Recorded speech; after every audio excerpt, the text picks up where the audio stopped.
Last time on What If Naruto was neglected and left the village. About 2 hours later the five travelers were all sitting around a campfire. Shen, can you tell me what exactly happened to Yuza Shiogakure during the Third Shinobi War? Kushian asked as she rocked Menma to sleep.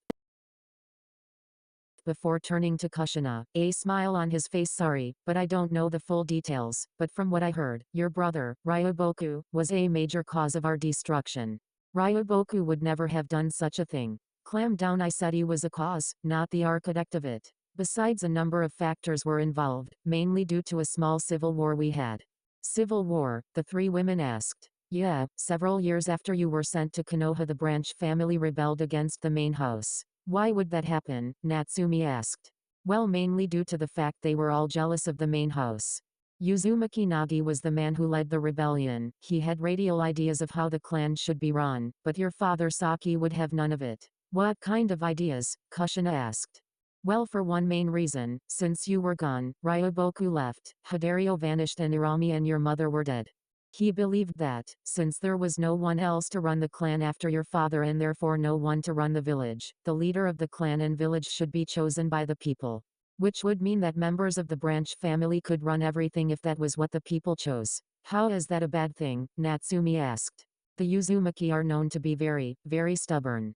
Shen said Saki-san was against the idea of intermarriages, so much so that if he were still alive today he would have disowned you the moment he discovered your marriage to Minato.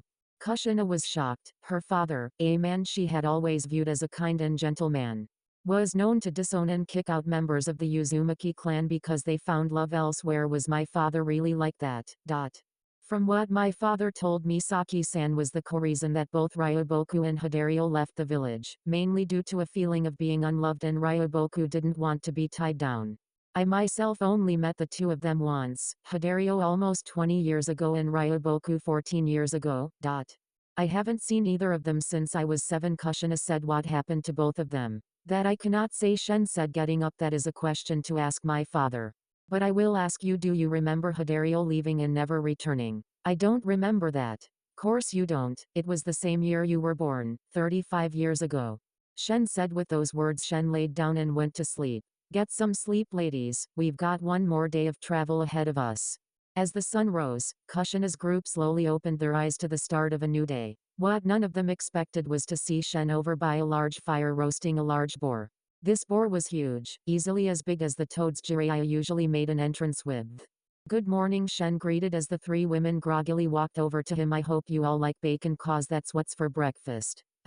Shen-san, what is that thing? Natsumi asked. This? Shen asked, pointing at the boar with his thumb. This guy's a breakfast boar capture level 2. It's quite the unique creature since its entire body produces a wide assortment of breakfast foods. For instance, Shen raised his right hand, bending in his thumb and pinky inward, his thumb resting on the little finger. He then did something amazing. He cut off 3 portions from the boar's rump with only his hand and passed them to Kushina, Mikoto and Natsumi. Here, try some. After some hesitation the 3 women ate the pieces of meat they were given. The moment it touched their tongues they were met with the explosive flavor of fresh crisp bacon, hot from the skillet. Wow, that was good, Mikoto said. Ka-chan, you need to step up your cooking game, Natsumi joked. You're being outdone by a funny one and a pid. Hey, I'm not a pid. Shen yelled at the little girl. Kushina was amazed at how delicious a small piece of this boar was. It was like everything she cooked was pulled out of a garbage can. It was even safe to say it was more delicious than ramen. So good, Kushina said as she savored each bite. Well, we should get going, Shen said. The women looked at him to see him licking his fingers next to the skeleton of the boar that was just over the fire. We're burning daylight. Did he just? Where does he? What? All the women were surprised at how fast Shen had eaten. About 4 hours later Shen had the group stop in the middle of a forest. How much farther, Shen? Natsumi asked. We're here, was all he said. Shen, there's nothing here, Mikoto said.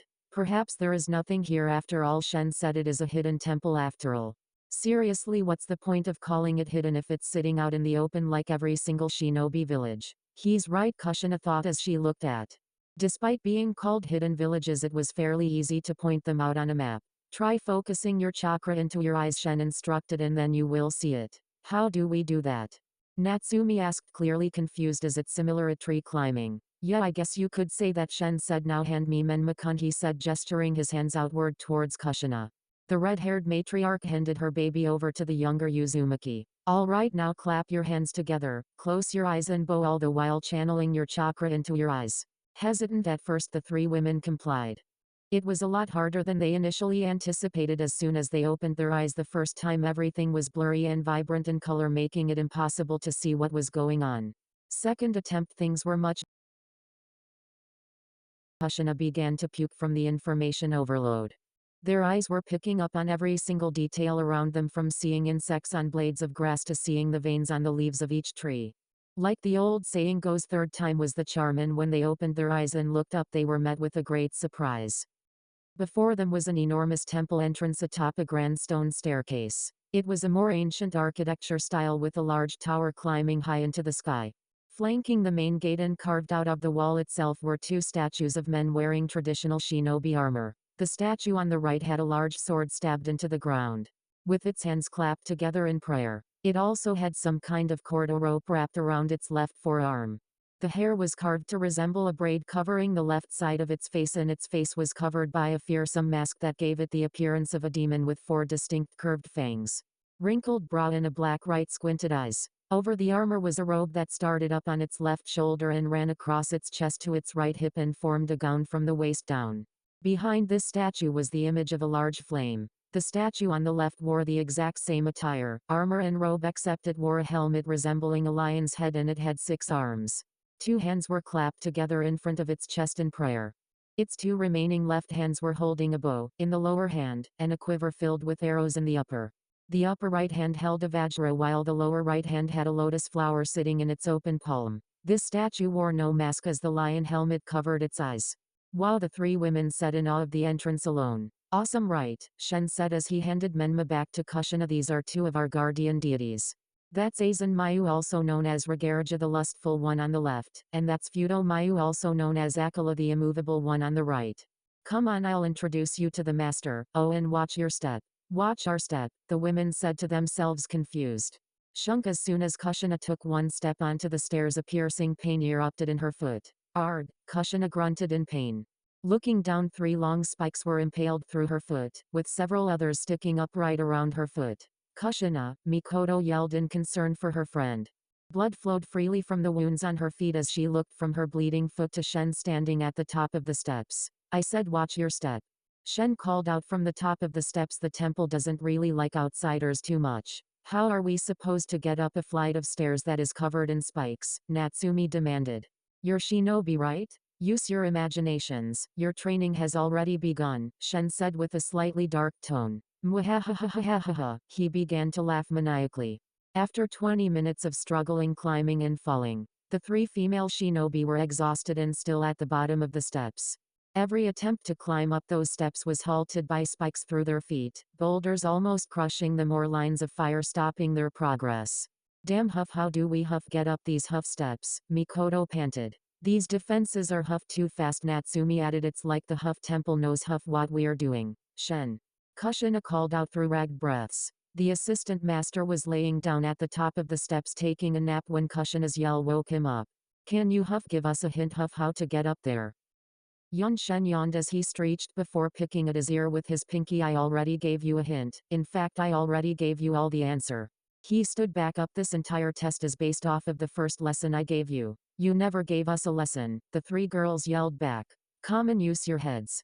The Uzumaki said. There are 4 of them. Here, let Menma climb the steps. Are you insane? Kushina yelled furiously as she clutched Menma close to her chest. I am not putting him down on these steps of death. Shen just looked at her and in a commanding tone said, just do it, Kushina. I'll help him if there's any trouble. Reluctantly, Kushina placed little Menma on the ground and cooed him to climb the steps up to Shen. After a while, the little baby began to crawl to the steps and surprisingly managed to pull himself up the first step, yet nothing happened. No spikes, no falling rocks, no waves of fire. The 3 women were stunned that a mere child not even a year old was already halfway up the steps with no interruptions. After 30 long fingernail-biting minutes, Menma had crawled up all the steps and was on all 4s in front of the temple gates. Excellent job, Menma-kun, Shen praised, picking the baby boy up. I knew you could do it. Okay, how the heck did Menma get up there without triggering any of those traps? Natsumi demanded. It's simple really, Shen said. See what you need to do it. Shen, where the hell have you been? A voice yelled, appearing right in front of the 30-year-old Uzumaki. All four persons turned towards the voice and found themselves facing two more people. The first of these two men was a tall, very muscular man with long red hair and two large bangs on each side of his face. On his forehead was a black headband with a spiral engraved in the metal plate. His entire body was wrapped with a dark blue cloak. His shoes consisted of black cloth with silver plating all the way around, resembling wolf feet. The second man was also very large and muscular man. His face appears very rough, giving him a scary appearance. He had the right side of his head shaved while his left side was covered by shoulder-length red hair. In the back his hair was braided down to his lower back. His forehead was decorated with a reed headband on his forehead. Just like the previous man, the metal plate on his headband had a spiral engraved on it. His entire body was wrapped in a dark brown cloak. Oh hehe hi Mikihisa, and Shen said nervously, what bring you two here? Master Yoshi sent us to find you and here you are. A week later, wandering the forest with 3 women and a baby, the man named Mikihisa said, he's the one wearing blue. Yeah. Ion said, the one with half a shaved head. Honestly, you'd think the master's assistant would be much more mature than you. Master's assistant? Kushina asked, looking confused as she, Natsumi and Mikoto turned to look back at Shen. You said you were the assistant master. Him? Mikihisa said, laughing. Shen isn't one of the assistant masters, he's the assistant to the master. Shen, is this true? Kushina demanded more than asked. Shen lowered his head. Yeah, it's true, I'm not the assistant master. I am merely my father's assistant. Truth be told, I thought bringing you here would have proven to my father that I can handle myself out there in the real world. A lot of good that did you, Mikihisa said, placing a hand of Shen's shoulder. Yoshi-sensei's been a mix of pissed and worried for you. The 3 women were silent as they looked up towards the young Uzumaki. He lied to them, partly anyway. So what now? Mikoto asked. Do we go back home? Natsumi asked. Can I have Menma back now? Kushina called to Shen. We'll be heading back to Konoha now. You can't go, Ion shouted. Mikihisa and I were sent to bring you and 3 others here. Since Shen did that job for us, it's probably for the best for him to finish with lesson 1. After all, how are you going to get Menma back if you can't get up here? Mikihisa rubbed his forehead in slight frustration. Fine, Shen, you can finish your lesson. After that we're all going to go meet with the master and figure out what to do from here. Thanks guys, Shen said. Alright you 3, as I was saying before, the trick to getting up these steps lies in the fact that Menma was more in tune with his primal instincts, if you will. Instincts? The 3 girls questioned back. Yeah, as crazy as it sounds, children are best suited to begin their training here mainly because our senses of sight, touch, hearing, smell, taste and intuition. Shen explained, because he's only a few months old his senses are at their peak. It's funny really, because as time goes on human senses will never be as good as they are when you're a baby. We get that part, Kushina yelled. How did he get up those steps unharmed? Channel chakra into your eyes, ears, nose, feet and hands, Shen said. The 3 women complied and started channeling chakra to those specified parts of their bodies. You might have noticed already, but when you channeled chakra into your eyes everything became clearer. Yeah, and the information overload to our brains made us sick, Mikoto yelled back. You'll probably feel very sick at first when you channel chakra into all those parts at once. When you feel up to it, climb these steps while the chakra is still infused in your eyes, nose, ears, hands and feet. Ion said, take your time with this part of the training as it is the basis for everything you will be learning in this temple. For the rest of the day and all through the night the 3 women were constantly adjusting their bodies to be used to the strain of information that was being placed on their brains. When the next morning arrived, Kushina, Mikoto and Natsumi were ready to climb those dreaded stairs. Think they're ready? Mikihisa asked. We're about to find out, Ion replied. Common ladies.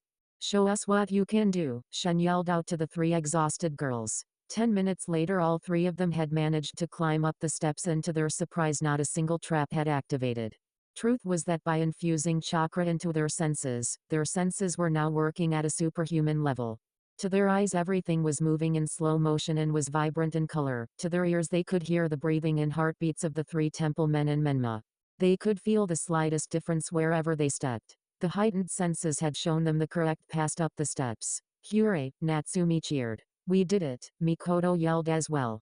Give me Menma, Kushina yelled as she snatched Menma away from Shen. The little baby was soon sleeping soundly in his mother's arms, sucking on a long strand of hair. Well done you 3, you have completed lesson number 1. Now before we move on to lesson 2 we must meet with the master, Mikihisa said.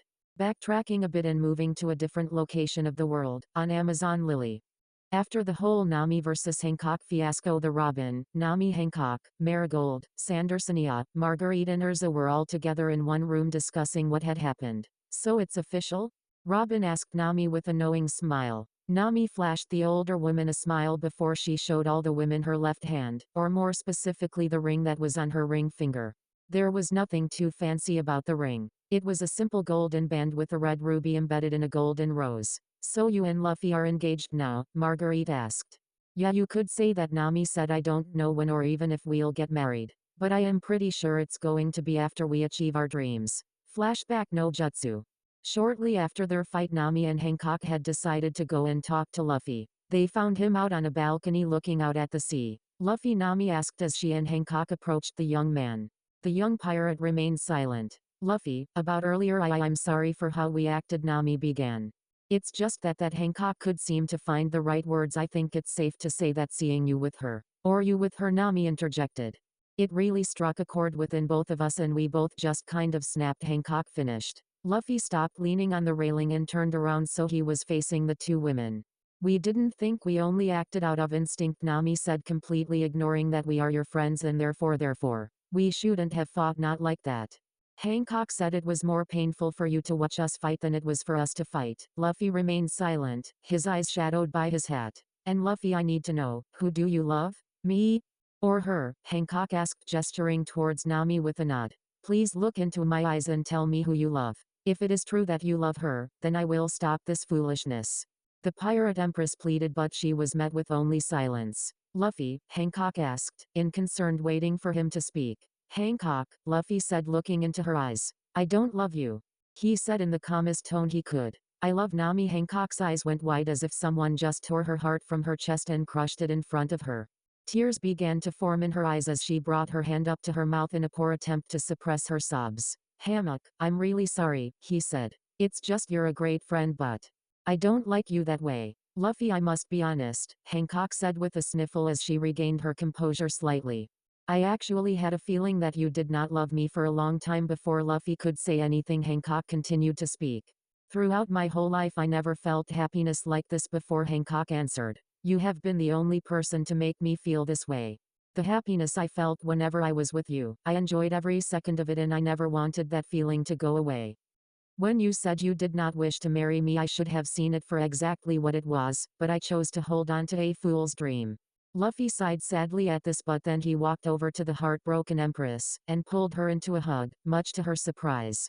Hancock, he said, whispering into her ear, I know it hurts, but just because I don't love you doesn't mean you should be sad forever. The best thing about dreams, even the foolish ones, is that when you wake up or it ends you get to find a new dream. Hancock smiled, wiping away her tears. So can we still be friends? Or are you going to be pissed at us for the rest of your life? Of course we can still remain friends, and as friends there is something I can do for you too, Hancock said. Does this mean I still have a chance? Of course it does. Love is a hurricane after all. As she and Luffy left their embrace, she took Luffy's right hand and guided him over to Nami before joining the captain and navigator's hands together and backing away. Okay, Nami, he said, I have something I've been meaning to say for a long time now. He started fumbling around in his pocket looking for something. Not exactly sure how to say this, but he pulled a little black box out of his pocket. Here goes nothing. He took a deep breath and opened the box so the contents were staring Nami in the eye. The orange-haired young woman couldn't help but gasp at the contents of the box, and in her shock she brought both of her hands together over her mouth. Tears of joy began to form in her eyes. Nami, you're an amazing person and I can't see myself spending the rest of my life with anyone else. I'm completely lost without you, and not just because you're my navigator. But you are also my guiding wave. The one will carry me and our friends to the ends of the sea, and I want to be the one who takes you all over the world to complete your dream. Nami, will you spend the rest of your life with me? Nami gave no verbal response. She was at a loss for words. Instead she proceeded to nod vigorously, and after Luffy slipped the ring onto her finger, Nami tackled him to the ground with a gigantic hug and proceeded to smother him with kisses. Hancock said as tears welled up in her eyes. You two love each other.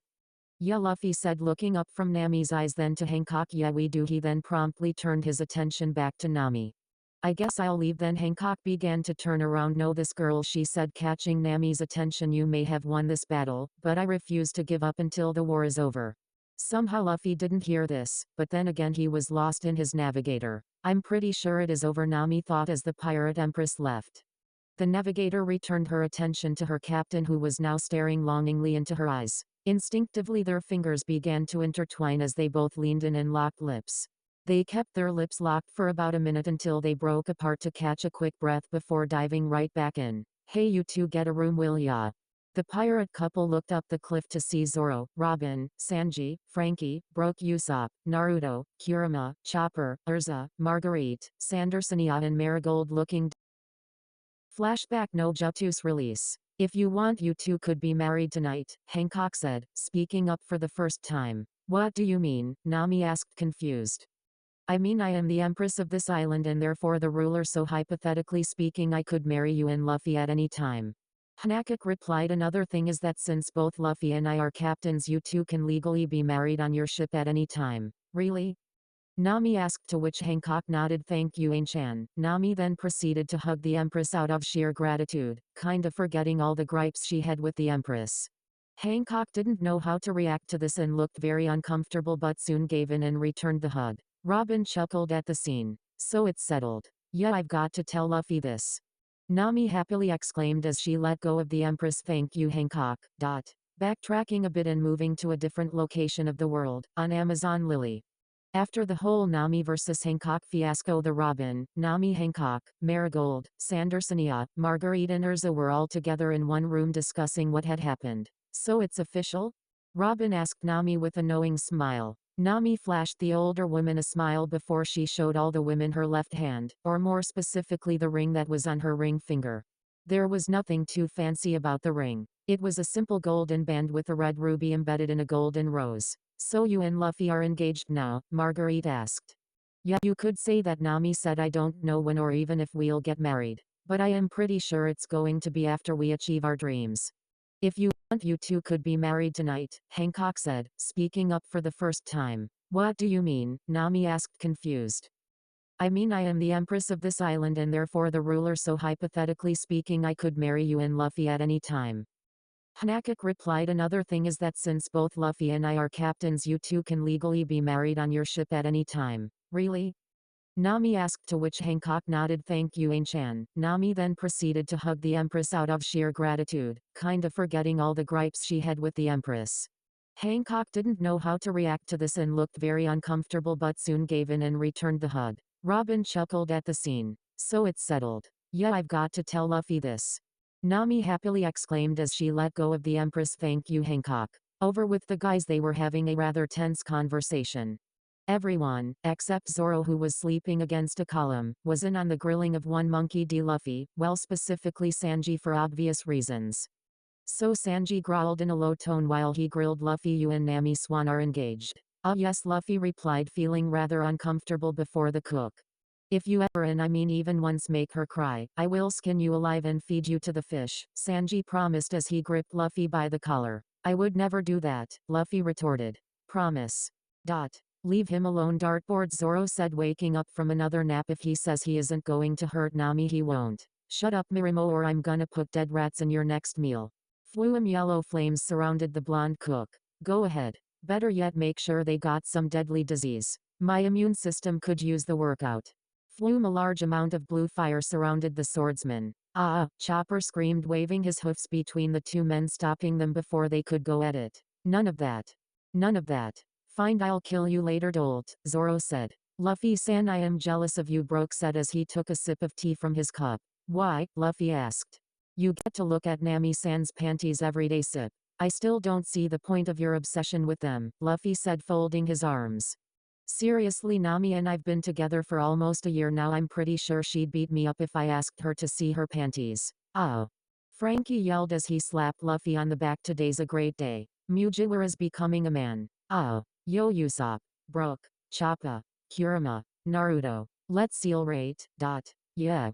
The 6 party animals yelled as they began to dance like morons. Crash! The doors to the room burst open and ran Nami. She ran straight over to Luffy and pulled him into a hug. Tears of happiness could clearly be seen in her eyes. Sniff Luffy. Guess what? She asked, wiping away one of those joyous tears. What? Luffy asked, grinning. If you want, we can get married sooner rather than later. We can, Nami nodded. Hancock said that since she's the ruler here, she can marry us. That's awesome. Luffy yelled happily. Let's do it then. Wait, Luffy, Nami said, catching her captain's attention. She took a deep breath. On my way over her, I was thinking the other option is to wait until we accomplish our dreams. Nami. At first, getting married right away seems like a great idea, but she looked down. I don't want to distract you from your dream. Luffy remained silent and listened to his navigator. So I would like to get married sooner, but later is probably the best thing. She stopped when she felt a familiar object being placed on her head and a pair of lips cutting her off. For the two lovers, there wasn't anyone else in the room. Zoro coughed, catching the couple's attention. If you two are done. Oh yeah. Luffy said. Nami, whatever makes you happy is okay with me. If you don't want to get married right away, then okay. We'll do it later, but let me say this. Us getting married won't distract me from my dream, nor will it you from yours. He placed a finger on her chin, lifting her face slightly. We'll all accomplish our dreams, no matter how long it takes. Wahahaha, Frankie broke and Kurama cried. Ah, Frankie said between tears. Dat sniff was sniff to sniff beautiful. It's so beautiful I'm crying my eyes out. Ah, but I have no eyes. Yahahaho. You don't have tear ducts either, Chopper said. Kurama, are you crying? Naruto asked, turning towards a teary-eyed fox. No. The nine-tailed fox yelled back while wiping his eyes. I'm just sweating through my eyes. Sure you are, Naruto said, rolling his eyes. One more, we must move to the other side of the world in order to see what Kushina, Mikoto, Natsumi and Menma are up to at the Uzashigakure hidden temple. The three women found themselves kneeling in a large chamber. Kushina was in the middle holding Menma, Mikoto was off Kushina's left while Natsumi was off Kushina's right. Mikasa and Ion standing on Mikoto's left and Natsumi's right respectively. Shen was standing about 5 feet in front of the group. His head was lowered and covered with about 3 lumps as a short old man was scolding him.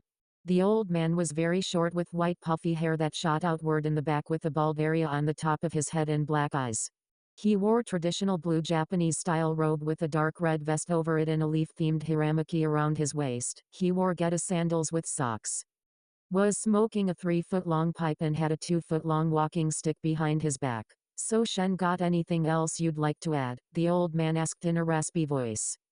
No, Yoshi-sensei, Shen said. Okay, Fui. Yoshi exhaled a large amount of smoke which drifted right into Shen's face, making the assistant to the master cough. Now then, who are you three again? He asked. 3 women and the baby. Yoshi-san, you already asked this question. No, I didn't. The old man took another puff of smoke. Okay, this is Uchiha Mikoto. Kushina gestured to the black-haired woman. My daughter Natsumi and my son Menma. She gestured to 2 of her 3 children. And I'm Uzumaki Namikaze. Kushina. Ah yes, you're the Umikaze Namimaki family, Yoshi said, puffing out another cloud of smoke. Kushina, Mushi and Kazumi. And this must be Uchiwa Yahakino. Those aren't out names, all 3 women said, waving their hands in front of their faces. Sensei Mikihisa spoke up. The old man turned to the redhead, taking another puff of smoke as he did. Never mind, he said. All right, you 4, I had my doubts about training you because of what did you your son Kushime. The old man stood before all 3 women. Mushi-kun has the best chance of accomplishing his training. Mikihisa Ion will be in charge of training Mushi-kun. Shen will train you 3 Fuyu. Thank you, sensei, she said, bowing to the little man. After I speak with Kushina, he said seriously. Yes, sensei. Mikihisa Ion and Shen said, bowing. Mikoto and Natsumi got up and followed Shen out of the room while Kushina reluctantly handed Menma over to Ion. Soon the only people in the room were Kushina and Yoshi. So Kushina, the old man said, leaning forward on his walking stick. 3 years ago you and your husband made a mistake. Yes. Kushina only looked down at her knees. Oddly enough, it was the same mistake your father made so long ago, 39 years ago if I'm not mistaken. You really are your father's daughter. My father neglected his own child? Kushina asked, bewildered. Yes, he practically abandoned Hidario for Ryoboku. Then he did the same thing again about 8 years later with you. Kushina was completely stunned. Her father had committed the same mistake that she and Minato had, only on a much worse scale, doing it to 2 of his 4 children. Words cannot describe how disappointed I am with you for doing this to your own flesh and blood. Yoshi said, however, your father's main reasons were because your eldest sister fell in love with someone who wasn't a member of the clan. Who was it? I have no idea. No one met the man who captured Hidario's heart. The only things I know is that he rescued her during the 4 years she went missing. I never heard this story. Of course you didn't, as it shamed the entire clan. When she was 12, Hidario was kidnapped. We don't know who did it or why, but we didn't see her or hear from her for the next 4 years. By then Ryoboku had already been born. And your father began to pour all his attention to Ryoboku, and over the next 4 years while Hidario was constantly trying to get a team of shinobi to return to where she was held. He blew out a puff of smoke and recalled some old memories. Hidario-sama, what's the matter? It's nothing, old man Yoshi sniff. Is this about that boy you won't stop talking about? He's not just a boy. I love him. Hidario, you know you can never be with him as the heiress to the clan and the next in line to replace Mito-sama. Why can't I live my life the way I want to? It's always do this. Or do that. Or, no, you can't do this because of that. Why can't I marry for love? Our clan has never. Mito-sama did. Yes, but that was only because Hashirama-sama was a well-respected shinobi and a distant cousin to our clan. Old man Yoshi sniff, please sniff, just help me save him. Why are you so obsessed with returning to that hellhole? Those monsters kept you locked up in there for 4 years and yet you want to return? What's so important there? The man who saved me is still trapped there. And I promised I would return for him. Father refuses to send any shinobi to save him, so I'm begging you. It's been 4 years. How do you know he's even alive? I just know he's a natural-born fighter. He gave off an aura of a king when I first met him. Yoshi-sama. Fine, I'll help, but your father won't like it. You don't know how happy this makes me, old man Yoshi. What your father did was, in his mind, for the good of the entire clan. In his never allow his own flesh and blood to become tainted by outside blood. Had Hidario never been kidnapped and had Ryoboku never met that man, this clan and the village probably would still be around. When exactly did Hidario and Ryoboku leave? Your eldest sister left for good when she was only 20, shortly after a rescue mission that she led, and we haven't heard of or from her since. As for Ryoboku Fuyu, he left about a year after you were sent to Konoha. You mentioned Ryoboku met someone. Kushina asked he wouldn't by chance have worn a yellow-orange mask with a single eye hole and black waves on it. Yoshi pondered. No, Ryoboku never met anyone like that in his life. As far as I'm concerned, the relationship between Ryoboku and the men he met began when Ryoboku was only 7. Avast me hearties. Ryoboku, what are you doing? Yoshi-sama, look at me. I'm going on an adventure. And what will you do on this adventure of yours? I'm searching the world for buried treasure. That's quite ambitious, Ryoboku, but what about your responsibilities as the clan heir? What about them? I didn't see that stopping Hidario from leaving. Besides, what's the point of living if you can't do what you want? That's a valid point, but as the heir of the clan, screw the clan. When the captain returns, I'm gonna prove to him I'm strong enough to go with him on his next adventure. Once that happens, I'm gonna go with them. Your father will miss you, Ryoboku. Though he won't. Ever since Mom and Irami died, he's focused almost all his attention on Kushina-chan. In the short time that I've known the captain, I felt closer to him than I felt with my own father. Why do you think he gave me his hat? Face it, old man, he'll be glad when I'm gone. Ryoboku. But that is a story for another time. For now you have some training to do, Kushina. Yes, sensei, Kushina said, putting her fist in her open palm and bowing. Soon after she left the chamber, Yoshi breathed out a large amount of smoke and closed his eyes as more old memories of Hidario and Ryoboku. Outside, Kushina met with Shen, Natsumi and Mikoto in the training grounds. Both Mikoto and Natsumi were sweating profusely while Shen stood there calmly. Kushina-san, it was about time you arrived, Shen said. I hope you're ready. Ready for what? We're going to have a little spar. Shen out in front of him, both with the thumb and pinky folded in. Kushina, be careful, Mikoto warned her best friend Natsumi, and I couldn't even touch him. I'm not like them, Shen. Kushina said as she pulled of her outfit, revealing herself to be wearing a skin-tight navy blue suit that exposed her midriff and lower shins. There were bracers on her arms. And a fur jacket, while her long red hair was pulled back in a high ponytail with 2 strands framing her face, and a leaf headband was on her forehead. On her back was a katana in a white sheath. She reached up and pulled her katana out of its sheath. You've already drawn your sword, Shen asked. I only do when facing a powerful opponent, like Starjin. I can already tell you're very powerful. I'm flattered. Thumb over his right pinky. At the same time, he placed his middle finger over his right ring and index fingers. For that, I'll use my bloodline. With the intent. You have a bloodline. Yeah, I got it from my mother. She cocked back his right hand. Watch closely or you'll miss it. Kushina charged Shen as fast as she could, swinging her blade for his head. Clang Shen raised his right hand and intercepted the katana strike with his bare flesh. What? Kushina wondered. Briefly she could have sworn there was a kunai hovering around his right hand, colliding with the blade. While Kushina was bewildered, Shen raised his left hand to his lips in a half-hand sign. Cotton chimai tekina ken rep, he took a sharp intake of air. Boom whoosh, a massive wind emerged from Shen's mouth and swallowed Kushina as it tore through the arena. The wind was fierce enough to tear through solid rock with slight resistance.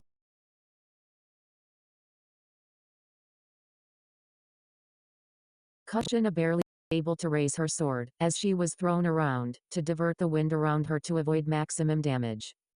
When the fierce wind died down, Kushina stood just off the far wall, covered in small scratch wounds and her sword held up in front of her. What the hell was that? She demanded.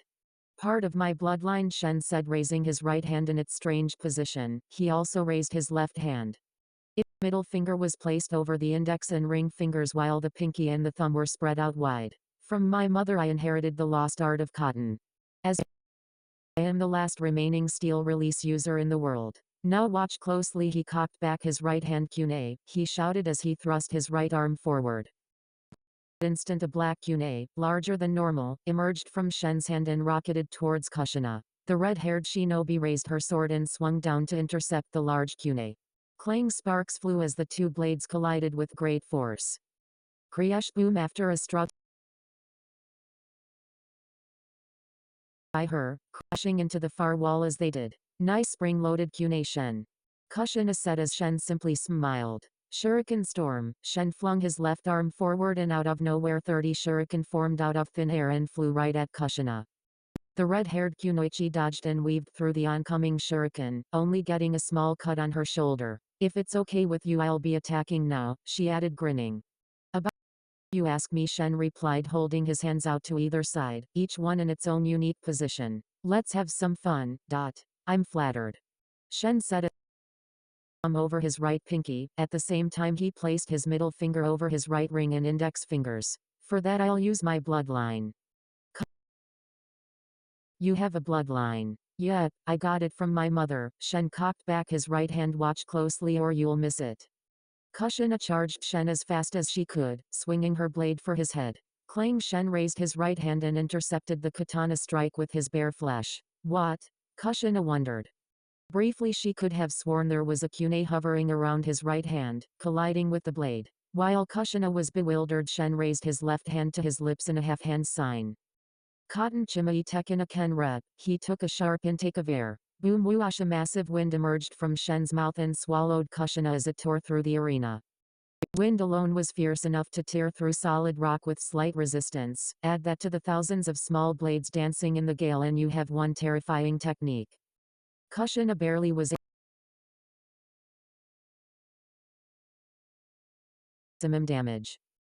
When the fierce wind died down, Kushina stood just off the far wall, covered in small scratch wounds and her sword held up in front of her. What the hell was that? She demanded. Part of my bloodline, Shen said, raising his right hand in its strange position. He also raised his left hand. Its middle finger was placed over the index and ring fingers while the pinky and the thumb were spread out wide. From my mother I inherited the lost art of cotton. As I am the last remaining steel release user in the world. Now watch closely. He cocked back his right hand kunai, he shouted as he thrust his right arm forward. Instant a black kunai, larger than normal, emerged from Shen's hand and rocketed towards Kushina. The red-haired shinobi raised her sword and swung down to intercept the large kunai. Clang sparks flew as the two blades collided with great force. Kriash boom. After a struggle, Kushina managed to slice the kunai in half and the two pieces sailed right by her, crashing into the far wall as they did. Nice spring-loaded kunai, Shen. Kushina said as Shen simply smiled. Shuriken storm. Shen flung his left arm forward and out of nowhere 30 shuriken formed out of thin air and flew right at Kushina. The red-haired kunoichi dodged and weaved through the oncoming shuriken, only getting a small cut on her shoulder. If it's okay with you, I'll be attacking now, she added, grinning. About if you ask me, Shen replied, holding his hands out to either side, each one in its own unique position. Let's have some fun. Insert Toriko host heat up. Seriously, go to YouTube and add watch, V equals J4ERH62HQQ to the end, thank me later. Shen charged Kushina, his hands in a new position. The thumbs and pinky fingers were bent in while the three remaining fingers were next to each other. Behind his hands two moderately curved swords, each with a single sharp edge, appeared. The Uzumaki half-blood then grabbed the blades, the left blade in a reverse grip and the right one forward. Clang clang clang, Kushina intercepted his blades with her own, resulting in a flurry of sparks as Shen quickly spun around, flashing his blades dangerously and aiming for all points. Shen's relentless attack forced Kushina to be heavily on the defensive. Suten dai Uzumaki, sploosh, Kushina thought as she broke away. She then spun around, spewing water out of her mouth as she did, forming a giant churning column of water around her. Nice defense, Kushina, Mikoto called out to her friend. Go Kachan. Shuum shuum shuum, suddenly a stream of water bullets emerged from the water column and headed straight for Shen. His body was parallel to the ground milliseconds before the bullets passed over his head. Sploosh, the giant whirlpool collapsed as Shen looked up with a slight grin. Around this time she was slowing down as she brought around a water-encased sword, use Urayu Almajiri. Shen leaped back and swung his blades around, like he was dancing. Soon they became encased in water. Use Urayu Twin Kawa Kibaho. Shen launched two large streams of water, each taking a wolf-like head on the end. They began to spiral around each other as they raced. Of water boom sploosh. The charged again and began to spin before getting too close to Kushina. Twin use Urayu Isen, he shouted as he stopped spinning behind Kushina. What just happened? Kushina wondered. Suddenly Kushina felt her sleeves suddenly turn to shreds. What? Do you yield? Shen asked as his two Dao swords vanished into thin air. Not a chance. Kushina yelled, flashed through hand signs. She placed her hands on the ground and boom, an armada of chakra chains shot out of the ground and headed for Shen. The young half Uzumaki leaped into the air only for the chains to shoot up after him. Homing chains? Well, in that case Shen fired off a multitude of kunai and shuriken out of thin air. Each kunai and shuriken a chain into the ground. Suten Kotsu Suten no Jutsu, Kushina fired off water bullets from her mouth like a machine gun. Shen responded by torquing his body around each water bullet, avoiding them all effortlessly. Suten Tsurayuden no Jutsu. Kushina yelled as she fired a large current of water, in the shape of a dragon, at Shen, who was still suspended in midair. Roar! The water dragon roared as it closed in on Shen. He spun rapidly to his right, completely avoiding the water dragon. As he spun around, Shen put his hands in their shuriken position. Two Fuma shuriken appeared around his hands. Fuma shuriken. He grabbed them at Kushina. Clang clang, Kushina knocked them both to the sides with her sword. Shen tugged on two wires tied to the shuriken, pulling himself towards Kushina. Kushina stepped back, avoiding the impact that slightly cratered the ground. Shen leg and spun around thwack and delivered a powerful kick to Kushina, right in the stomach, making the red-haired beauty stagger back. Huff huff, Kushina panted. Oh come on Kushina, tell me you aren't done yet, Shen said with a smile as he began to charge her once again, reforming his swords once more. Clang clang clang, he once again attacked with a flurry of sword movements, forcing a tired Kushina onto the defensive once more. Their movements were so quick that they were literally making sparks fly each time their swords connected. Ha ha, I'm not, Kushina panted. She reached into her weapons pouch and pulled out several kunai and shuriken, throwing them by the handful. The red-haired kunoichi had unleashed a large barrage at Shen, who countered by manifesting an equally large amount and launched them back at her, intercepted each and every kunai and shuriken. Cotton Tetsujin no Jutsu. Shen as he expelled a large gray cloud from his mouth, creating a makeshift smoke screen. As Shen vanished from her sight, Kushina quickly began to look around trying to find him, when suddenly she felt a sword crossed over her throat and a kunai at the back of her head. How about now? And I yield, Kushina said, having no way out. Her entire body was covered in sweat and dirt as she looked up at Shen. To the master hadn't even broken a sweat yet. Here she was, tired, sweaty, and filthy. All right, the test is over, Shen said as Kushina went over to Mikoto and Natsumi. Kachan, are you okay? I'm fine, Natsumi. Okay, based upon the results of your tests I must say we've got a long way to go, Shen said, much the girl's disappointment. Follow me. Mikoto whined. All three of them were dog-tired and Shen wanted them to start their new training right now. Shen led them to a remote part of the temple was divided into 5 parts. To the northern 3-meter-tall waterfall flowing into it, dead center was a statue of a black tortoise. There were several 2-meter-thick trees. The tree in the center was carved into the shape of an eastern dragon and painted blue.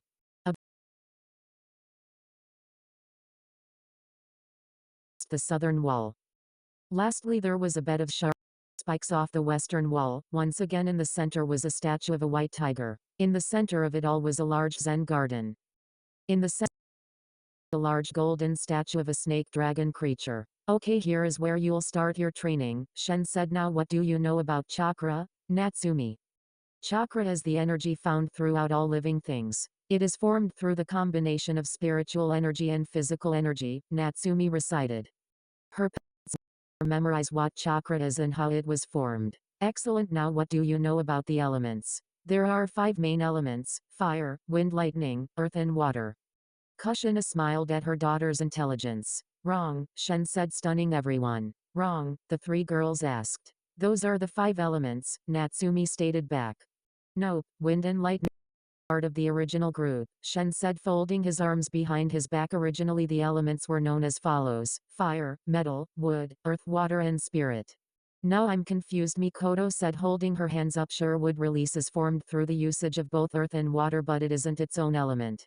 Neither heard of steel release until today. As part of the elements, often because to the victor goes the spoils and the knowledge, which in this case were not the metal and wood styles. But also mentioned spirit. What kind of jutsu is that? Kushina asked. Spirit is what you all will be learning, however the way to obtain it is very difficult, Shen replied. Once achieved, you'll be able to use your chakra more. Kushina makes 100 shadow clonus now. And the chakra she uses is measured as 100 chakra units per clone. This means she uses 10,000 units of chakra to make 100 shadow clonus. When I mean that she'll no longer need 100 units of chakra per clone. Instead it would require somewhere from 1/5 to 1/10 the normal amount of chakra. Meaning after spiritual training she could make 100 clonus for 1/10 the cost. Could you explain that in terms we can all understand? Natsumi said. Think about it. Shen said chakra is the combination of both spiritual and physical energy within the body, right? Yes, Natsumi said. And their chakra reserves quickly through physical training, correct? Yes, the heiress responded. Well, if physical training increases the size of the reserves, spiritual training increases the efficiency of the reserves. Thus, you'll use less chakra, waste less chakra and even recover chakra faster. I kind of We're fooling out bodies into believing that we don't need as much chakra as we really do. Kind of the best way I can explain it is you're buying something on a discount. Oh, okay, all 3 girls said, completely understanding the concept. Will be to determine your personal element, he said, pointing at golden snake dragon in the middle of the courtyard. Why? Mikoto asked. We already know our elements. I have an affinity for fire and water. Kushina has the same affinities, and Natsumi, have you found out your affinity yet? No, not yet, Natsumi said. Well, in that, her to the statue. And so Natsumi walked up to the statue. Go on ahead, place your hands on its head. Natsumi placed her hands on the statue's head and channeled her chakra. Almost immediately the eyes of the snake dragon turned deep black. The eyes turned black. What does that mean? It means the element is water. Not surprising, really. Shen, the elements pass from child to parent, so this probably means Kushina also has the water element, but just in case, he gestured from the red-haired kunoichi to the statue.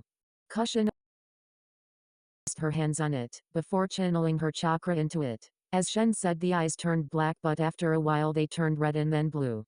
Okay, so Kushina's elements are water, fire is her affinity and secondary respectively. Na Mikoto. The raven-haired Uchiha woman placed her hands onto the statue.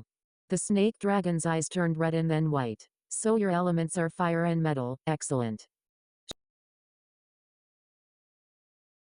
Stage of your training. Bring it on, Natsumi said. Okay, your first task is to meditate.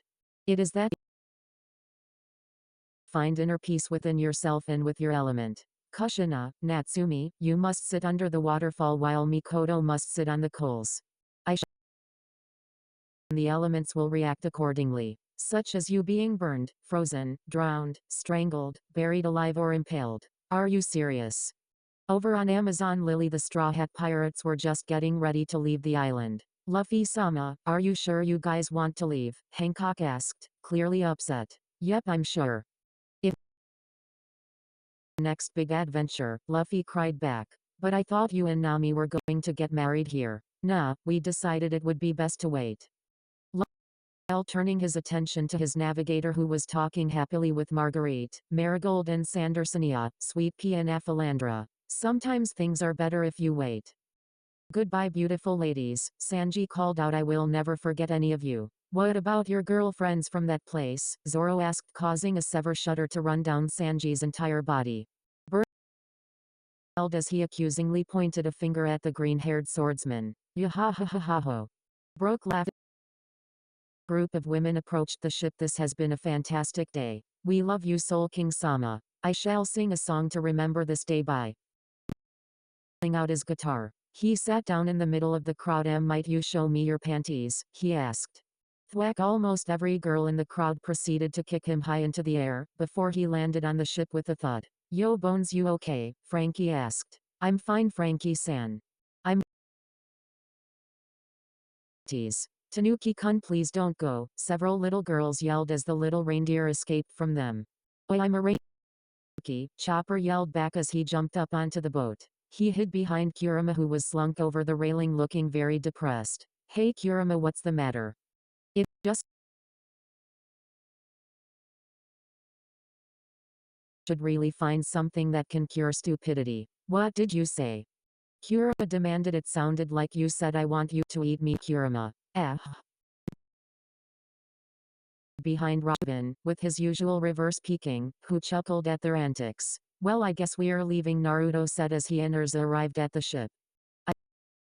I'll miss my ride. Bye Urza, I'll see you around, Naruto called out to the red-haired girl. He was really excited to have made a new friend as awesome as Urza. See ya, Naruto.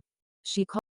Wow, Naruto's so nice. Makes me wish I was engaged to him rather than that dork Kage's spoiled son. Bye. See you guys later.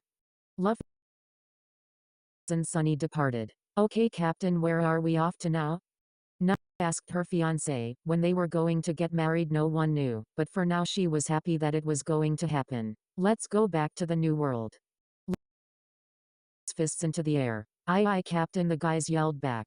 You made a good friend, didn't you? Urza, Hancock said as the Straw Hats ship disappeared from sight. I sure am, Urza replied. The young red-haired girl looked up to her mother. There were small traces of tears in her eyes. You still have feelings for Luffy-san, don't you, mother?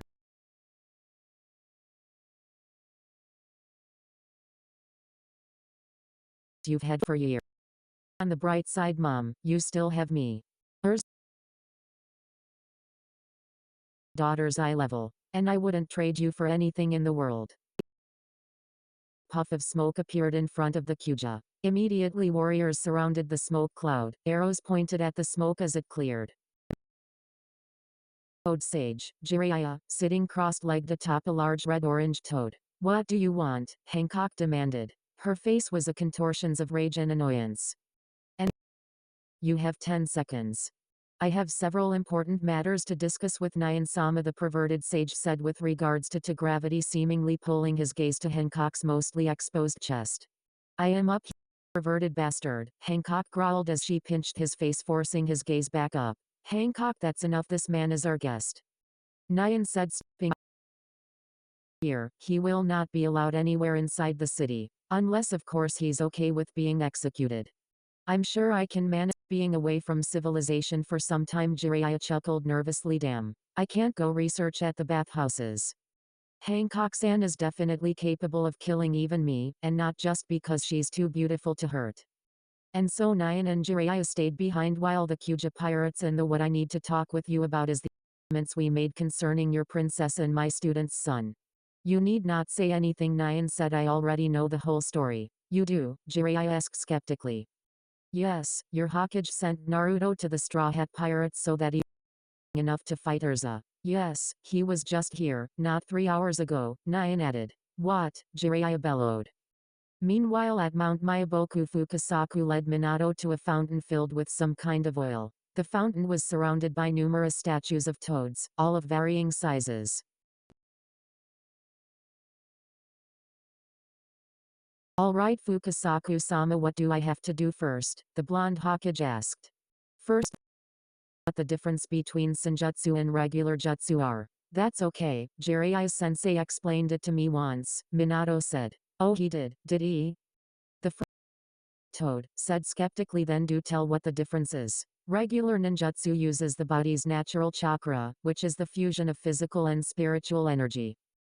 Senjutsu uses a new stronger chakra through the fusion of our chakra with that of nature.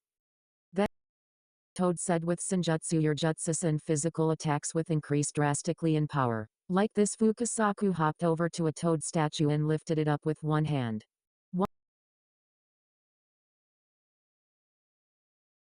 The statue was placed back onto the ground. Well, since you can't sense natural energy yet, you have